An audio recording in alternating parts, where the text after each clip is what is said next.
Hello বন্ধুরা, তোমরা যদি শান্তিপুর বাগদেবী মন্দিরে আসতে চাও তাহলে তোমরা শিয়ালদা থেকে শান্তিপুর লোকাল ধরতে হবে।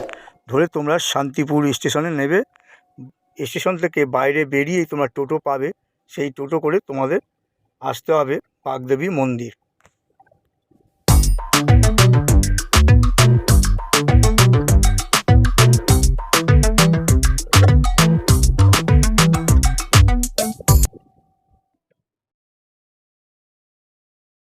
হ্যালো বন্ধুরা, আমি আজকে যাচ্ছি এখন বাগদেবীর মন্দির। সেই মন্দিরটা আমি দেখাবো তোমাদের।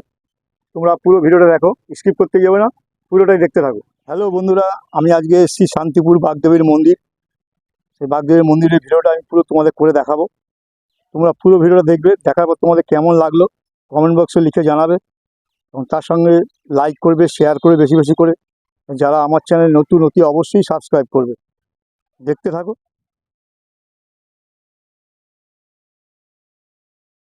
হ্যালো বন্ধুরা, আমি পৌঁছে গেলাম শান্তিপুরের বাগদেবী মন্দির। ভক্তরা এখানে মানত করে থাকেন এবং তাদের মনের কথা এখানে ঠাকুরের কাছে জানায়, সেটা নাকি পূর্ণও হয়। খুবই জাগ্রত ঠাকুর, এবং এখানে ঢিল বেঁধে রাখে।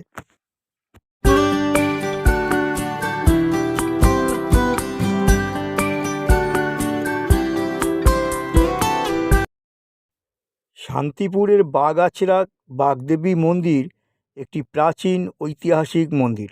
শান্তিপুর শহর থেকে বেশ কিছুটা পথ এই বাগদেবী, অর্থাৎ ব্যাঘ্র বাহিনী দুর্গা।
আবার অনেকের মতে দেবী সতীর বাগযন্ত্র নাকি ওই স্থানে পড়েছিল, এইভাবেই নাম হয়েছিল বাগদেবী।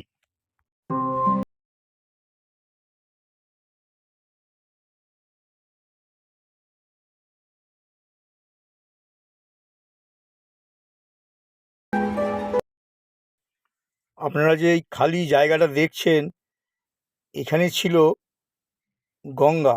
এই বাগদেবী মন্দিরের ঠিক পিছন দিকটায় গঙ্গার আগের মতো সেরকম নেই, জল শুকিয়ে গেছে।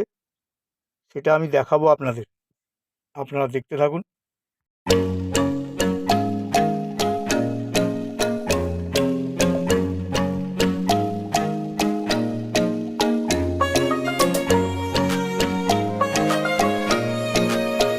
সেই জায়গা,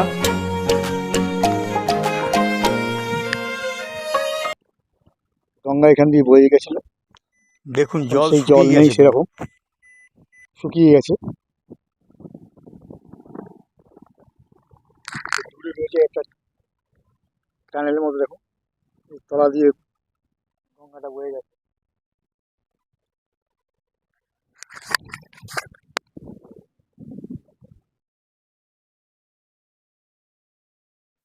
এই মন্দিরটি তৈরি করেছিলেন রঘুনন্দন ব্যানার্জি নামক জৈন ব্যক্তি, আনুমানিক 1000 বছর পূর্বে।